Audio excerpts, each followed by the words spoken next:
এক্সেলে data entry করার পর আপনি কি এখনো ম্যানুয়ালি বর্ডার করছেন?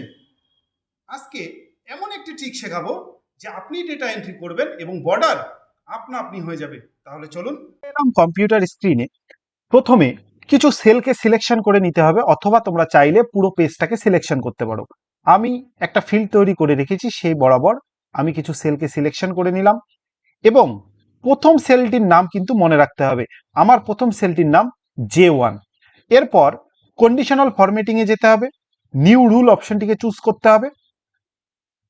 একটি চার্ট ওপেন হবে, এই চার্টের মধ্যে use a formula to determine which cell to format এই অপশনটিকে চুজ করে এখানে একটি ফর্মুলা টাইপ করতে হবে। ফর্মুলাটি হলো equal sign dollar first cell নামটা, তারপর less than greater than double quotation শুরু এবং শেষ করে দিয়ে এই ফর্মুলাটি টাইপ করে দিয়ে ফরম্যাট অপশানে যেতে হবে, বর্ডার অপশানকে চুজ করতে হবে, এরপর আউটলাইন এবং লাইন স্টাইল চুজ করতে হবে। করে যদি আমরা ওকে করে দিই, আবার ওকে করে দিই, তারপর দেখতে পারবো প্রথম লাইনটিতে টেবিল তৈরি হয়ে গেছে।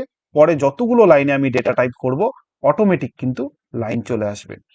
তো ভিডিওটি কেমন লাগলেও কমেন্টে জানিও, এবং ফেসবুক থেকে দেখলে ফলো করে রেখো, নতুন নতুন ভিডিও পাওয়ার জন্য ইউটিউব থেকে দেখলে সাবস্ক্রাইব করো। ধন্যবাদ।